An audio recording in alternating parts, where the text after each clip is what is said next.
내게 주신 은혜란 제목으로 오늘 함께 말씀을 나누겠습니다. 오늘 로마서 15장 14절부터 16장은 이제 마지막 결론에 해당되는 부분입니다. 그리고 이 바울이 로마서를 기록하는 이유에 대한 설명을 오늘 하고 있습니다. 15절 보면 그러나 내가 너희로 다시 생각나게 하려고 하나님께서 내게 주신 은혜로 말미암아 더욱 담대히 대략 너에게 쓰노라. 왜 로마서를 기록해서 로마 교회에 보냈는지를 말하고 있는 거죠. 다시 생각나게 하려고라고 되어 있어요. 뭘 다시 생각나게 합니까? 다시 생각나게 한다는 것은 알지 못하는 것을 알게 하는 뜻이 아니죠. 알고 있는 것을 다시 상기시킨다는 거죠. 다시 상기시키고 또 붙잡게 하는 것. 왜요? 중요하니까. 자, 그럼 그게 뭐죠? 다시 상기하고 다시 생각나게 하고 그래서 붙잡아야 될 것, 기억해야 될 게 뭐냐라고 하면 16절에 나와 있습니다. 15절에도 내게 주신 은혜로 말미암아 그랬죠. 은혜라고 표현했어요. 하나님이 내게 주신 은혜를 함께 나누고 기억하고 상기시키라는 거죠. 그래서 16절에도 이 은혜는 그 은혜를 설명하고 있습니다.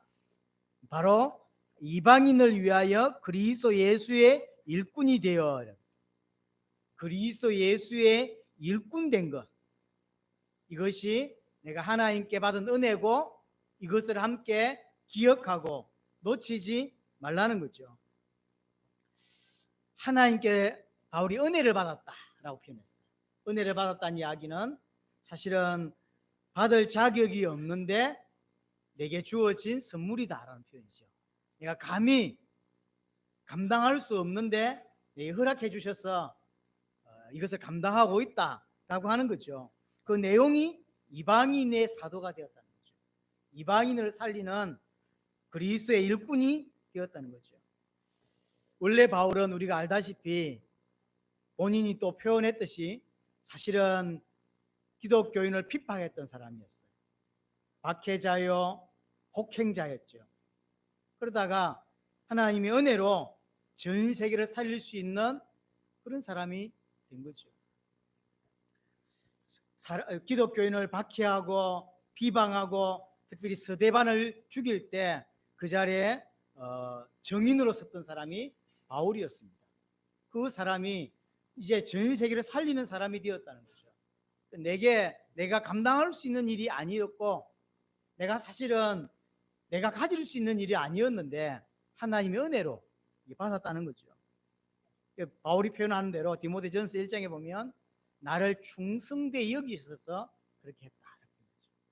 그러니까 사실은 감당할 만한 인물이 되거나 감당할 만한 재능이 있어서가 아니라 하나님 그렇게 보셨기 때문에 이걸 한마디로 은혜라고 표현하는 거죠.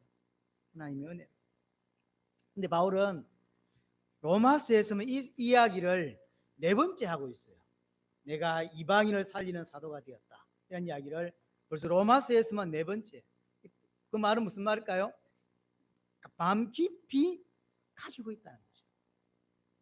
굉장히 바울은 중요하게 생각하고 있다는 거죠. 이 일이 세계를 살리는 이 일, 이방인들을 살리는 이 일, 전 세계를 복음하는 이 일이 깊이 자리 잡고 있다는 거죠. 그래서 계속 이야기하고 있고 또 입만 열면 이야기를 꺼내는 거죠. 이것을 나도 기억하고 너희도 기억했으면 좋겠다는 거죠. 나중에 17절 보세요.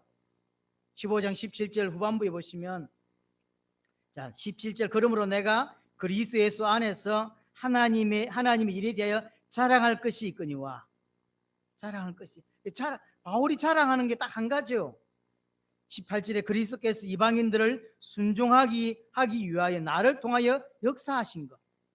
그러니까 정말로 바울이 자랑하지 않는데 딱 자랑할 게 하나 있다면 나를 통하여 이방인들의 복음받게 한 것. 여기서 뭐라고 표현했냐면 이방인들이 순종하게 되었다라고 표현하고 있죠. 이방인들을 순종하게 하는 이 일을 나를 통해 역사하셨다. 이것밖에 자랑할 게 없다. 사실은 자기가 잘나서 자기가 많은 걸 갖추었기 때문이 아니라 하나님이 그렇게 은혜를 주셨다는 거예요. 나는 자랑할 게 없다. 근데 딱 한 게 있다면 하나님이 나를 통해서 이방인들이 복음 안으로 들어올 수 있도록 이방인이 복음에 순종하는 자가 되는 그 일에 나를 통하여 일하셨다. 그건 너무 감사하다. 그 이야기를 하는 거예요. 내가 하나님께 쓰임받았다라고 하는 것만큼 사실은 감사한 일이 없죠. 저와 여러분들에게 자랑거리, 저와 여러분들에게 사실은 가장 큰 은혜가 뭐가 되어야 되냐라고 할 때 동일한 거예요. 사실은 우리에게 세계복음화를 할 수 있도록 은혜 주셨다는 거예요. 사실은 세계복음화라고 하는 건 바울이 그렇게 하고 싶었던 거죠. 그렇게 하고 싶었던 거죠.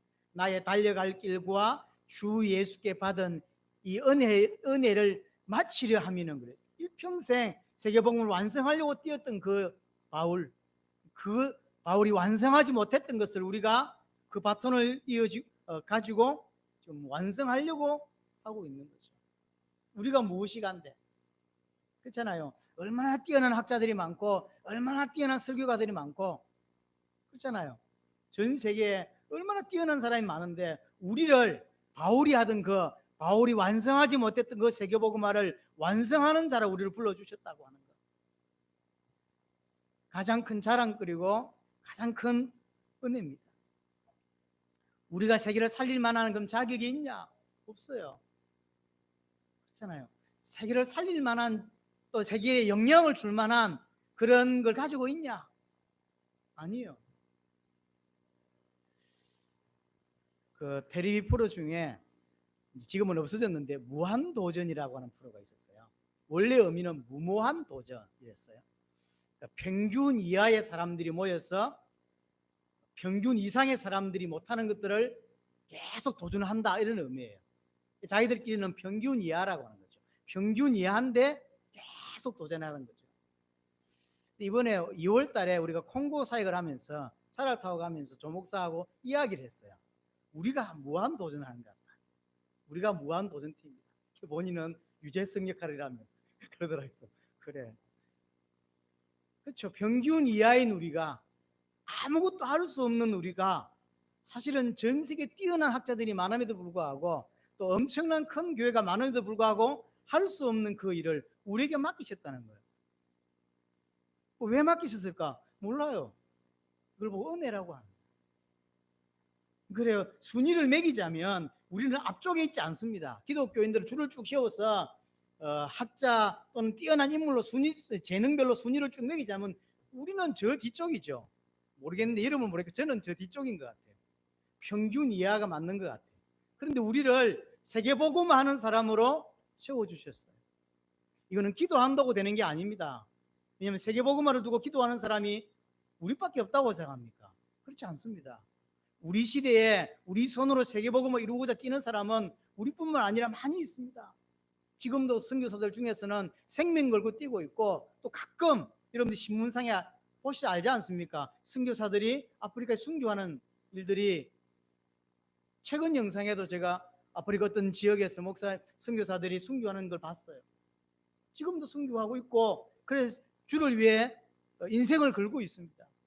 그럼에도 불구하고 그들에게 허락지 않았던 이 시대에 세계복음을 완성하겠다고 하는 이 일을 우리에게 맡기셨다고 하는 건 교회 다닌다고 할 수 있는 일이 아니거든요. 다른 이유를 모르겠어요. 이걸 보고 은혜라고 하는 거. 사실은 감당할 수 없는데 하나님 우리를 쓰신다는 증거로 17,000년 만에 100개국에서 중요한 제자들을 찾았고 그 제자가 그 나라를 살리고 있습니다. 이번 주간도 사진 수십 개가 올라왔습니다.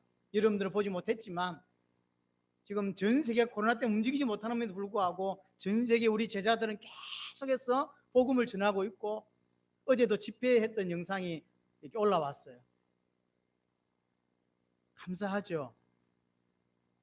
코로나가 중요하지 않다라고 하면서 계속 복음을 전하고 있고 집회를 하고 있습니다. 어떻게 17,000년도 안 된 시절에 시간 동안 100개국에서 제자가 일어나고 그 제자가 그 나라를 살리는 일을 하냐는 거예요. 분명한 것은 세계복음화는 언약입니다. 하나님이 반드시 성취하실 언약인데 누구를 통하여 하냐는 거예요. 안 그래요? 분명히 초대교회 하나님의 뜻을 이루실 것인데 바울을 통하여 했다는 거죠. 그래서 바울이 그게 너무 감격스럽다는 거예요.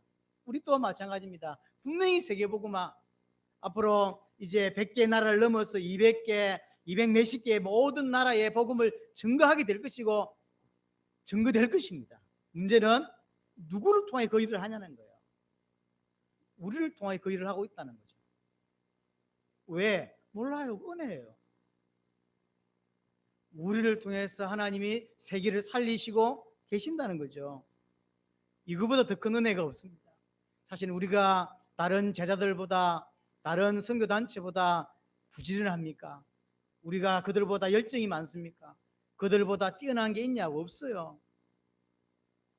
없어요. 그럼에도 불구하고 하나님 우리에게 그 일을 맡기셨어. 특별히 눈을 찌르는 것도 아니고 아무것도 하는 게 없는데 메시지 딱 하나 가지고 하고 있는데 7년 만에 100개 나라를 일으키셨고 하나님이 우리를 사용하고 계시다는 것. 하나님이 사용하는 사람이 된다는 건 참 큰 축복이에요. 아무리 주를 위해 헌신하고 싶고 아무리 손을 들고 선교사를 살겠다고 헌신하고 다짐하고 결단해도 사실은 못하는 일이잖아요. 하나님이 우리를 일방적으로 부르셔서 은혜 주시고 생각 주시고 마음 주셔서 헌신할 수 있게 하고 어떤 사람은 기도로 어떤 사람은 물질로 어떤 사람은 최전선으로 뛰어나가서 일을 할 수 있게 해주셨어요. 은혜죠.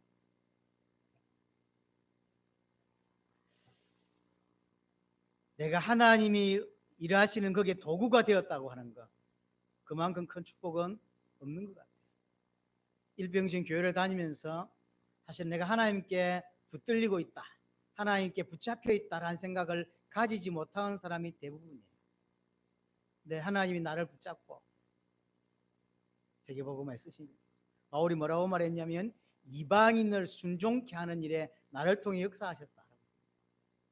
하나님이 바울을 붙들고 사용하고 계시고 우리를 붙잡고 100개 나라를 좀 살리고 계십니다.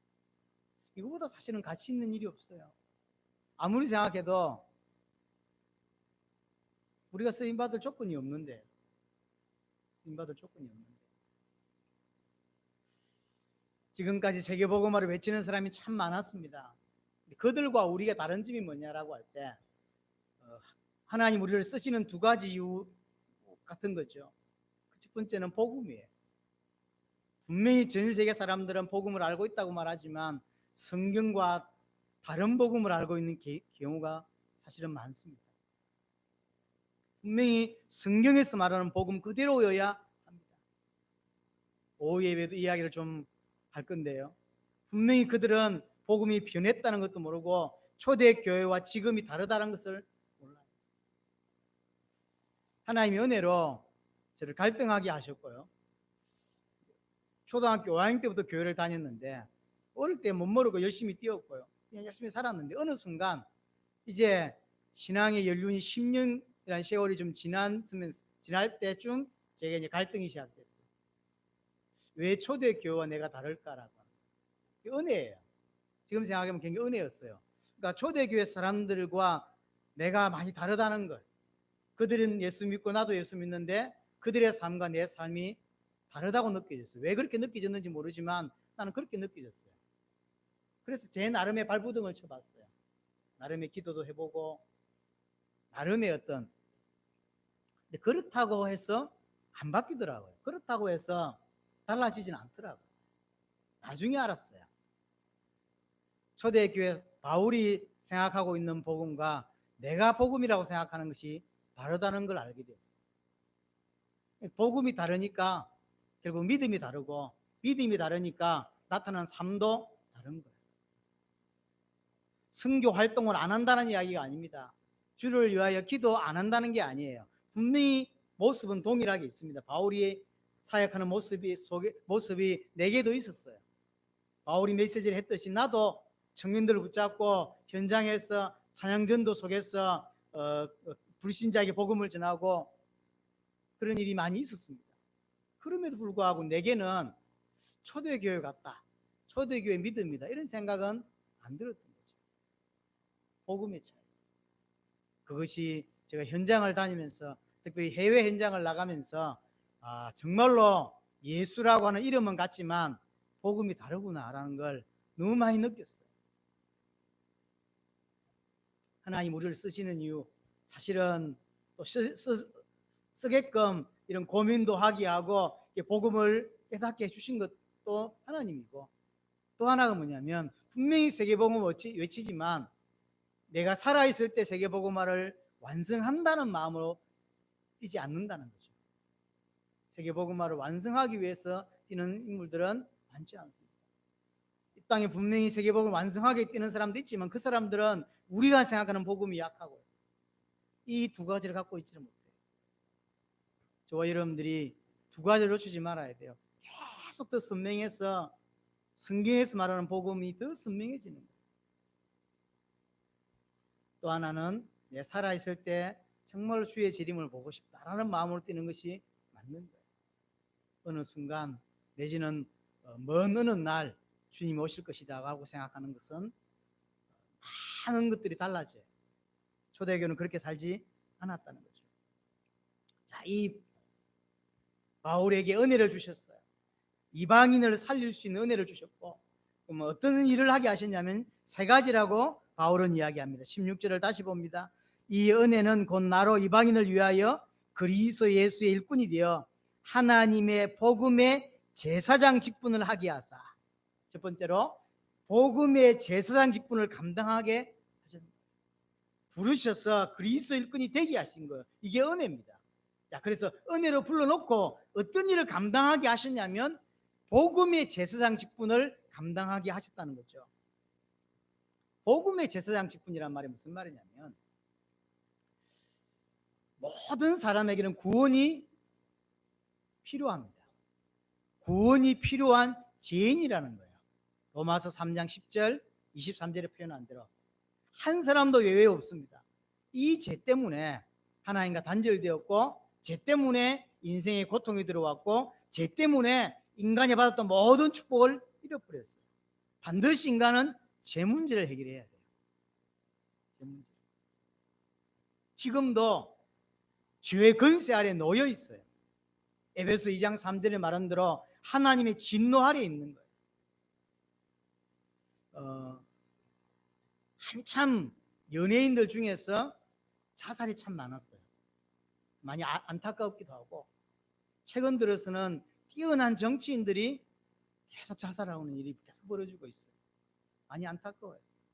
근데 그런 사람들은 원래 이름이 있기 때문에 알려지지만, 제가 알기로 한국은 지금 자살 공화국이다 표현될 만큼 자살이 많아요.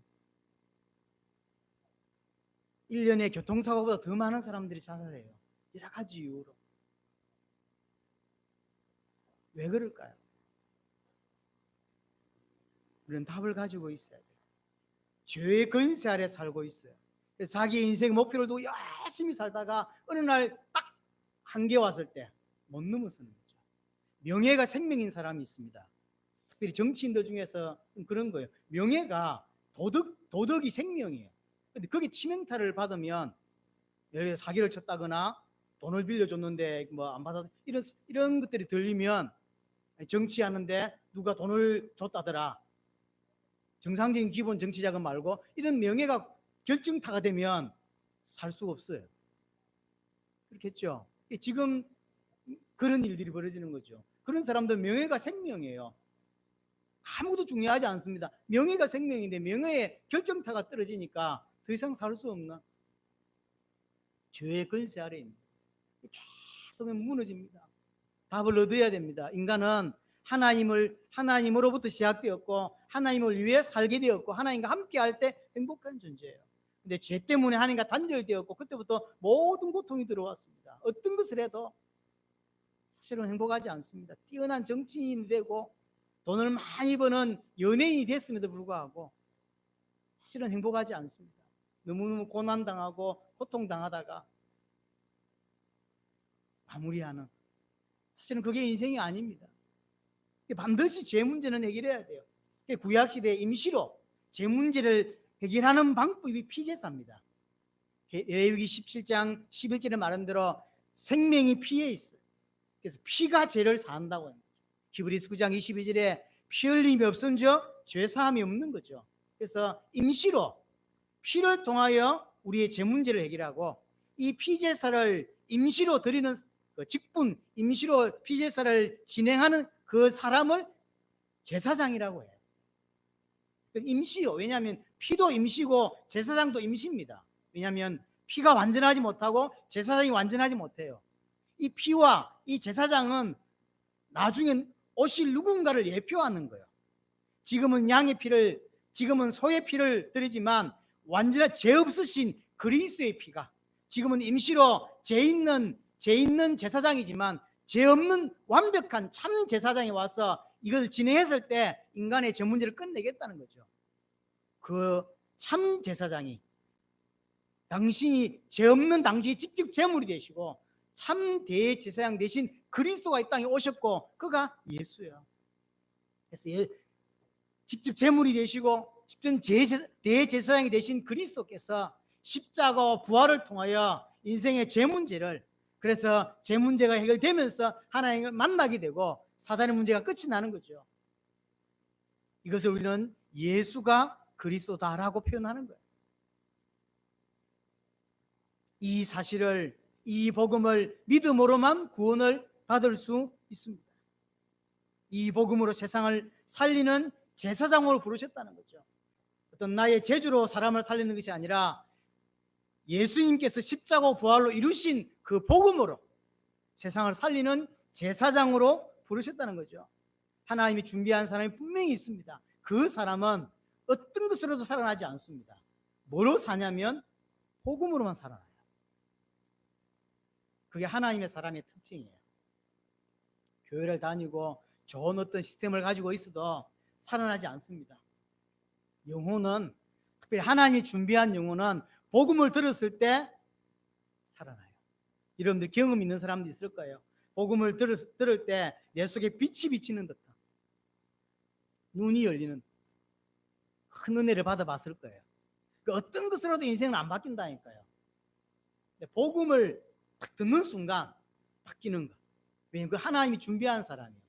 하나님이 준비하지 않은 사람은 그 어떤 것도 상관이 없지만 하나님의 사람은 복음 들었을 때 드러나고 복음 들었을 때 사는 일이 벌어지는 거죠.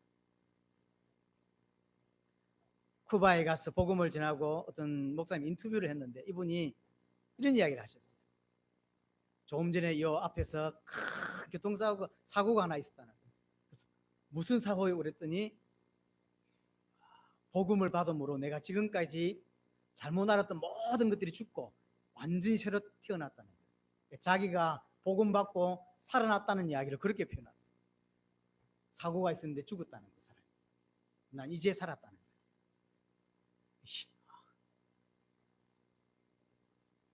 내 안에 빛이 비쳤다라는 표현을 쓰는 사람들이 많아요. 그러니까 복음으로 살아나는 일이 벌어지는 거죠. 정말로 세상에, 정말로 사람에게는 복음이 필요합니다. 우리가 볼 때는 다른 게 필요하게 보인다니까요. 좋은 환경, 또는 어느 정도 괜찮은 경제력, 좋은 직장, 이런 것들이 필요하게 보여요. 그러나 진짜로 필요한 것은 복음이에요. 하나님을 만나요. 왜냐하면 잘 보세요. 돈 있는데 행복하지 못한 사람이 너무 많습니다. 사람들이 생각합니다. 하나님의 축복이 경제라고 생각해요. 그래서 경제에 있으면 된다고 생각하는데 그건 진짜 돈이 적당히 있거나 어중중하게 있는 사람이 하는 말이에요. 돈이 진짜 많은 사람들은 그런 말 안 합니다. 그런 말 안 해요. 그냥 태어날 때부터 돈이 1조씩, 태어날 때부터 돈이 10조씩 있는 사람도 있었어요. 그 사람들은 돈이 답이 아니라고 생각해요. 센창게 교회 다니면서 센창게 돈이 없으니까 하는 소리가 복 받으라고 하고 돈 잘 벌으라고 이야기하는데 그는 모르는 소리예요. 공부를 하다 말아놓으니까 복을 받으면 머리가 좋아진다고 자꾸 꼬시는데, 교회 오면 복을 받아서 좋은 대학 갈 거라며 꼬시는데 그는 공부를 못했다는 증거잖아요. 뛰어난 인물은 그 생각 안 해요. 대학 교수들은 그 생각 안 한다니까요. 인간은 복음이 필요해요. 왜냐하면 인간은 하나님의 형상이기 때문에 하나님을 만나야 되고 하나님을 누려야 되고 하나님과 동행해야만 살 수 있는 존재가 인간이에요. 그 어떤 것으로도 해보시라니까. 방황도 해보시고 다 해보시라고. 답은 없어요. 하나님을 만나야 돼요. 하나님이 우리를 살리는 답으로 복음을 주셨고 그 복음으로 사람을 살릴 수 있는 복음의 제사장으로 나를 부르셨다라고 바울은 이야기하는 거죠. 내게 어떤 일을 맡기시냐면 복음의 제사장 직분을 맡기셨다. 복음으로 사람을 살리는 바울이 전한 복음으로 제자가 일어납니다. 가는 곳곳마다 제자들이 일어났죠. 복음의 제사장. 이 복음을 믿는 정말로 믿음으로만 세상을 이길 수 있습니다. 우리가 세상을 이기는 이김은 이것이니 우리의 믿음입니다. 그래서 믿음 가진 자가 사실은 세상을 이겨요. 어떤 사람은 착각합니다. 예수를 믿으면 문제 안 온다고 생각하는데 그렇지 않습니다. 이기는 사람이 되는 것이지 사실은 세상 안에는 문제투성이에요. 문제 없는 것은 천국 갔어야 없는 것이고 이 땅에서는 그렇지 않습니다. 베드로가 주는 그리스도시요 살아계신 하나님의 아들이십니다라고 고백했을 때 예수님이 너는 베드로라 이 반석 위에 내 교회를 세울 것이고 음부의 근세가 이기지 못할 것이다라는 표현을 쓰죠. 진짜로 예수가 그리스도는 정확한 복음을 깨닫게 되었을 때 믿게 되었을 때 흔들리지 않는 자가 된다는 이야기고 음부의 근세를 이기게 된다는 이야기. 복음만이 그 복음을 믿는 믿음만이 세상을 이기게 됩니다. 하나님 우리를 이런 복음의 제사장으로 부르셨다는 거죠. 우리를 통해 100개국의 제자들이 일어나는 걸 우리가 봤잖아요. 우리의 능력이었습니까? 우리의 재능이었습니까? 아니에요. 복음의 능력. 아무것도 한 것이 없는데 복음 한 번 전했을 뿐인데 그 복음 듣고 제자들이 일어나는 것 보세요. 복음 받은 제자들이 살아나고 복음 받은 제자들이 일어나는 것들을 우리는 100개국에서 봤습니다. 저와 여러분들이 어떤 일을 하고 있는지 아셔야 돼요. 저와 여러분들이 하고 있는 일이 세상을 살리는 일이에요. 복음을 이해하지 못한 사람은 무슨 말인지 못 알아들을 것입니다. 그러나 전 세계가 살아나고 있다. 우리가 하는 일이 세계 복음화를 완성하는 일이라고 하는 사실. 바울은 여기에 대해서 너무 확신이 있었다.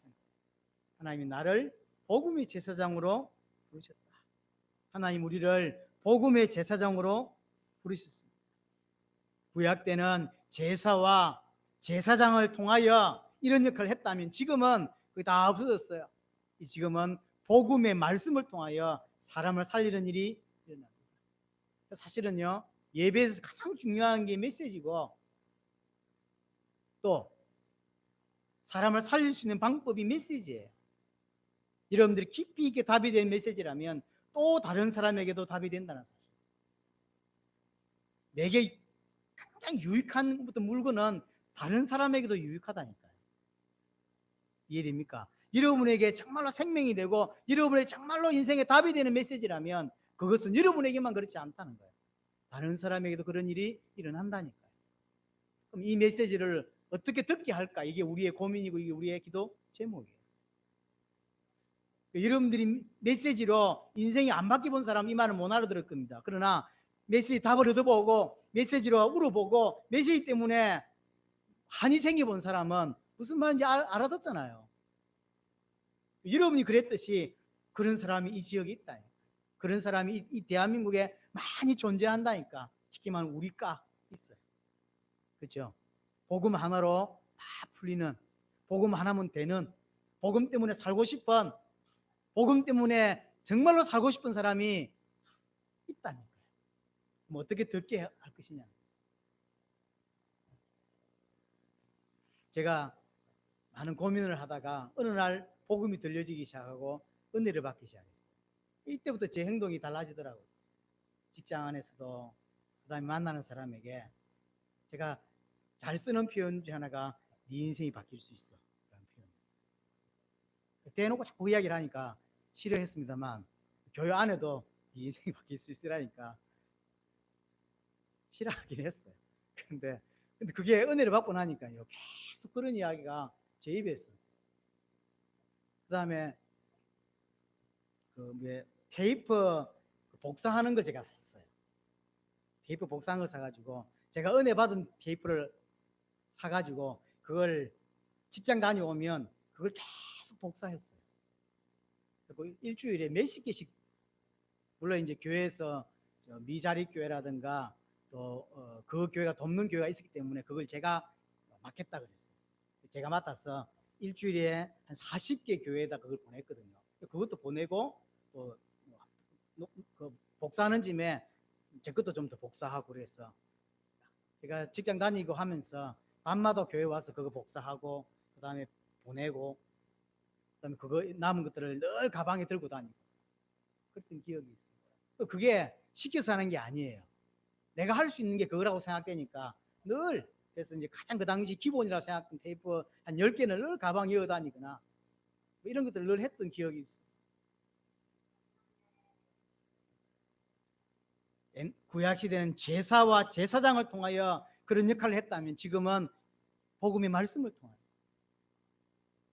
두 번째로 하나님이 바울에게 복음의 제사장 직분을 감당하게 하셨는데 그 대상이 누구냐면 이방인이라고 하고 있습니다. 16절 중반에 다시 보면 복음의 제사장 직분을 하게 하사 이방인을 제물로 드리는 것이 그랬어요. 이방인들, 대상이 누구냐면 살리는 대상이 이방인. 이 말은 이방인만 구원받아야 된다는 말도 아니잖아요. 모든 사람이 하나님은 구원받기를 원하십니다. 그래서 마지막에 주님이 부활하시고 했던 메시지들을 생각해 보세요. 너희는 가서 모든 족속으로 제자를 삼아 또는 천하 만민의 복음을 전하고 또는 이 어린 양을 먹이라 또는 사도행 1장 8절에 오직 성령에게 마시면, 이런 메시지 특징을 보세요. 부활 메시지 전부 땅끝하고 관계 있고 세계복음하고 관계 있어요. 하나님은 전 세계 복음이 전달되기 원하시고 그래서 제자가 일어나기를 원하시는 거죠. 바울은 19절에 그렇게 표현합니다. 19절에 예루살렘으로부터 두루 행하여 일루리곤까지 그리스도의 복음을 편만하게 전하였노라. 바울은 할 수 있는 대로 예루살렘으로 시작해가지고 일루리곤까지 내가 복음을 전했다. 그러니까 바울이 할 수 있는 모든 곳을 갔다는 거죠. 그래서 지금 이제 곧 로마를 가기를 원하고 로마를 거쳐서 스페인까지 가기를 원한다라고 표현하고 있는 거예요. 그러니까 바울은 하나님이 주신 은혜가 정말로 받은 사람이에요. 그래서 단순히 자기만 또는 단순히 자기 주인만 구원받기를 원한 게 아니라 모든 사람에게 구원받기를 원하고 모든 사람의 복음 전하기를 애썼던 거죠. 예루살렘으로 시작해서 일루리곤까지. 일루리곤은 지금의 유고슬라비아인가 그 나라 있죠. N6고 나라 그쪽입니다. 그래서 지도를 보시면 장화 모양의 로마 이탈리아가 있죠. 그 건너편 그쪽이 일루리곤이에요. 성경에 나오는 마게도니아 북쪽이라고 보시면 됩니다. 지금의 유고슬라비아인가 뭐 그쪽 지역이죠. 그러니까 그 시대에 2000년 전 시대에 바울이 갈 수 있는 모든 지역을 다 다니면서 복음을 전했다는 거죠. 이방인을 살리는. 그러면서 20절에도 뭐 이런 표현이 있습니다. 또 내가 그리스도의 이름을 부르는 곳에는 복음을 전하지 않기를 힘썼다. 왜 그럴까요?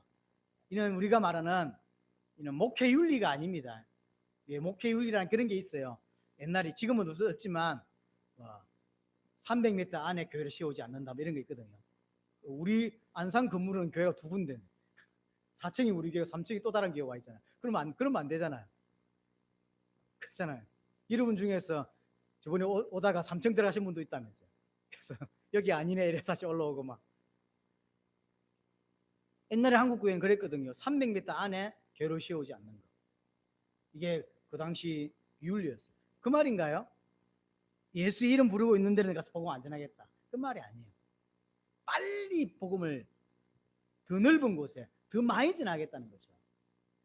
목회 윤리를 말하고 있는 게 아닙니다. 더 많은 사람에게 복음을 들을 수 있도록 하고 싶다는 거죠. 여기에 지금 복음 전하는 사람이 있으니까 놔두고 더 안전한 쪽으로 계속 가겠다는 거죠. 더 빨리 세계 복음화를 완성하고 싶다, 그 표현이죠. 그리고는 이제 22절 23절 보세요. 22절에 보면 그러므로 또한 내가 너에게 가려 하던 것이 여러 번 막혔다. 23절 이제는 이 지방에 일할 곳이 없고 또 여러 해 전부터 언제든지 스바노로 갈 때에 너에게 가기를 바라고 있다. 지금 여러 지역에 교회가 세워져서 이제 더 이상 내가 여기서 이렇게 안 해도 될 것 같다. 이제 로마를 가고 싶고 이제 그쳐서 스페인으로 가고 싶다라고 표현하는 거죠. 정말로 세계복음을 하고 싶다. 그게 바울입니다. 자, 그러면서 세 번째 16절 마지막 부분에 성령 안에서 거룩하게 되어 받으실 만하게 하려 하십니다. 복음의 제사장의 직분을 감당하고 그 대상은 이방인이고 그러면서 그 구원받은 사람들의 끝이 아니라 성령 안에서 거룩하게 되어라고 되어 있습니다. 우리가 해야 될 사역의 끝은 단순히 구원받는 것으로 끝나지 않습니다. 하나님이 받으실 만한 사람이 되게 돕는 거예요. 그게 뭐죠? 거룩하게 돼요. 계속 하나님을 닮아가는 자로 구원받고 끝이 아니라 그것이 시작입니다. 그래서 그 사람이 진짜 하나님의 사람으로 성장할 수 있도록 하나님께서 뭔가를 원하실 때 감당할 수 있는 사람이 될 수 있도록 하는 거예요. 그래서 성경은 이런 표현들이 참 많습니다. 구원받고 끝이 아닙니다. 바울이 쓴 서신의 특징이 뭐냐면 앞부분은 복음과 구원에 관한 이야기가 많아요. 로마서도 마찬가지 11장까지가 복음과 구원에 관한 이야기, 12장부터 15장 전반부까지가 삶에 관한 이야기잖아요. 동일해요. 에베소서, 빌립보서 다 마찬가지예요. 한 부분은 복음과 구원에 관한 이야기를 하고 있고 나머지 부분은 삶에 관한 이야기를 하고 있어요. 그 말은 단순히 삶을 바꾸면 된다는 이야기를 하고 있는 게 아니라 복음을 깊이 이야기하고 하나님 원하시는 변화된 삶으로 가야 된다는 이야기를 하고 있는 거죠. 거룩하게. 에베소 4장에 보면 의와 진리와 거룩함으로 표현이 있죠. 의와 진리의 거룩함으로 지으심을 받은 새 사람을 입어라. 바울이 잘 쓰는 표현 중에 옛 사람을 벗어버리라 이런 표현. 이는 구원받지 못한 사람에게 하는 소리가 아닙니다. 구원받은 에베소 성도들에게 하는 말이에요. 옛 사람을 벗어버리라. 이 말은 분명히 구원받은 것 같은데 삶을 바꾸내지 못하고 있는, 여전히 모습은 옛날 모습 그대로 살고 있는 어떤 부분이 많다는 거죠. 복음이 깊이가 없다 보니까, 신앙이 깊이가 없다 보니까 여전히 구원받았는데 구원받지 못한 자의 삶과 비슷한 삶을 사는 거예요. 그래서 옛 사람을 벗어버리라. 또 어린아이 신앙에 머물러 있지 말라고 계속 이야기합니다. 에베소 4장에 보면 어린아이인 거예요. 조금만 뭐 자기한테 안 맞으면 삐지고, 조금만 자기 안 맞으면 넘어지고, 조금만 뭐 안 맞으면 울고, 그게 어린아이거든요. 그런 신자가 많다는 거예요. 조금만 자기 마음에 안 들어 그럼 삐져가지고 교회도 안 나오고, 삐져가지고 하나님께 부르뚱해가지고요 기도도 안 하고, 너무 어린아이, 뭐 어떻게 뭐랄까요, 유리병 같은 신자들 어떻게 해야 될지 모르겠어. 잘못 놓으면 깨질 것 같고, 잘못 들었다가 잘못 옮겼다가 깨지면 어찌 됩니까? 겁이 나는, 말하기 겁이 나는 편한 사람이 돼야 돼요. 사람을 대할 때 이렇게 농담도 이렇게 한 번씩 던질 수 있는 사람이 돼야 되는데, 이 말 한번 잘못했다 또 얼마나 또 삐질까 싶어서 겁이 나는, 주위에 많잖아요.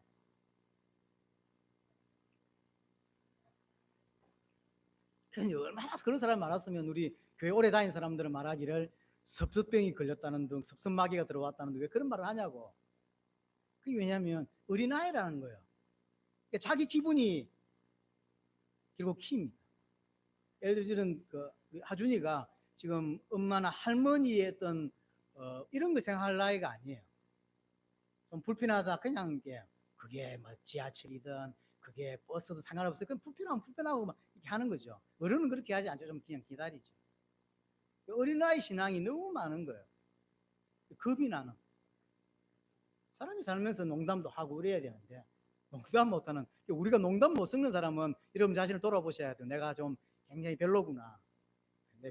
별로구나. 말을 안 했고, 우리 목사님 말을 안 했으니 내가 별로 인생을 살았구나. 아시면 돼요. 농담 한마디 했는데 그 삐져가지고요. 꽁해 있고요. 아무것도 안 하고.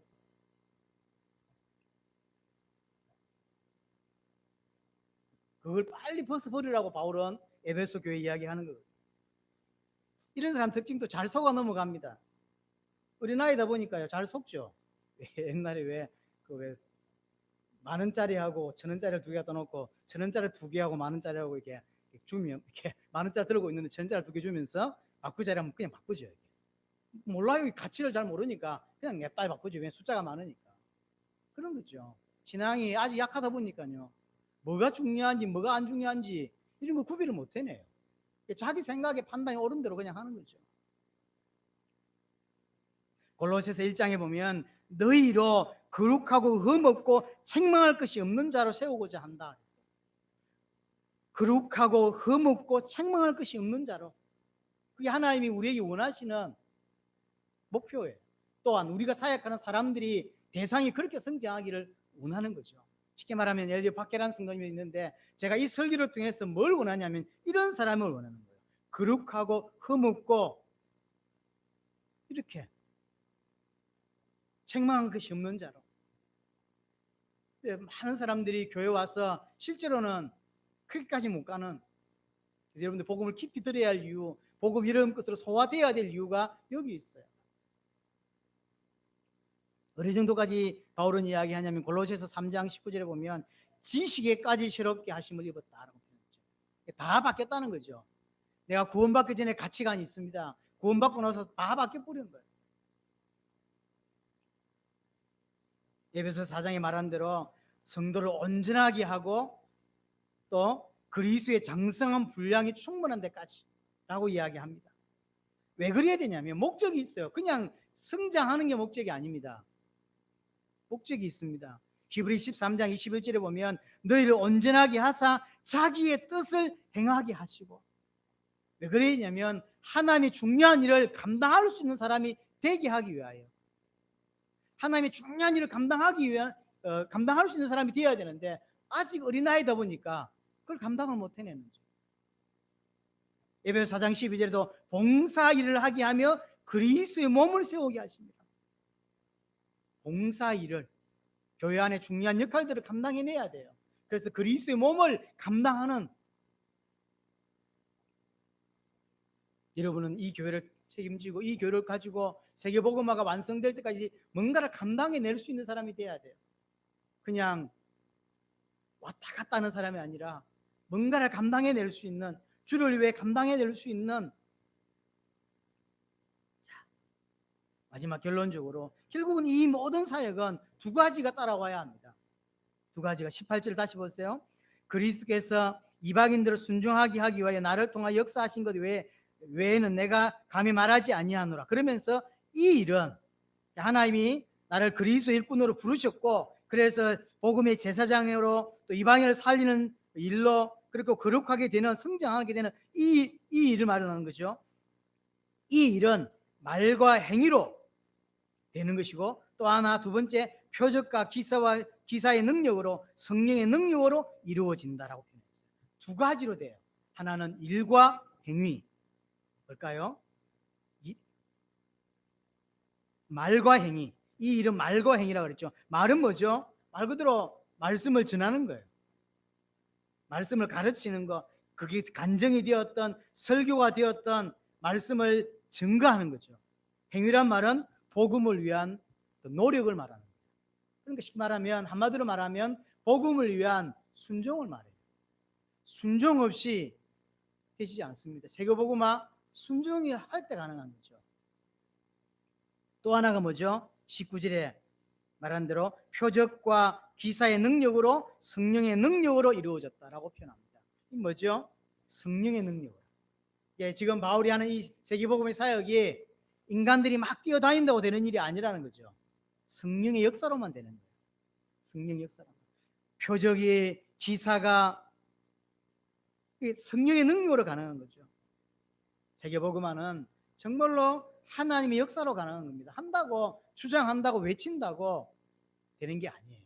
성령께서 역사하셔야 되고 우리가 성령의 인도를 받아야 지금 가능한 거예요. 정리해 봅니다. 오늘 바울이 하나님으로부터 큰 은혜를 받았다고 이야기합니다. 이 은혜를 당신들이 기억했으면 좋겠다. 당신들이 기억했습니다. 그래서 다시 생각나게 하기 위해 이 편지를 씁니다. 내가 어떤 은혜를 받았는지, 지금 바울은 세계복음화를 감당하고 있습니다. 그게 우리가 받은 은혜. 우리가 지금 당대 세계복음화를 완성하고자 뛰고 있잖아요. 우리가 받은 은혜라. 이것을 바울은 로마 교회 성도들도 알기를 원하는 거죠. 그러면 그렇게 하나님이 부르셨는데 어떤 일을 감당케 하시냐면 세 가지였어요.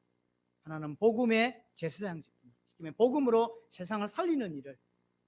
그럼 대상이 누구냐면 전 세계. 단순히 구원받고 영접하고 끝이 아니라 이 사람이 하나님이 쓰실 수 있는 사람으로 성장케 하는 것까지가. 여러분들은 그걸 나의 것을 받아들여야 돼요. 내가 성장해야 될 이유, 하나님이 쓰시고 싶을 때 쓸 수 있는 사람이 돼야 돼요. 쓸 수 있는 사람. 자, 두 가지가 마지막에 따라와야만 이게 가능합니다. 그게 뭐냐면 인간의 순종이에요. 말과 행위로. 그러니까 순종함이 있어야, 말씀을 전하는 것이 있고 말씀을 가르치는 게 있어야 되고, 거기에 대한 수고가, 순종이 있어야 가능한 것이고, 또 하나는 성령의 역사가 있어야 돼요. 성령의 역사가 있어야 세계복음화 감당할 수 있는 것입니다. 바울에게 은혜 주셨듯이 내게도 이런 은혜가, 바울이 자랑하고 싶은 게 하나였는데 내게도 그 자랑이 나의 것으로, 그래서 일평생 놓치지 말고 인도받는 여러분 되시기를 바랍니다.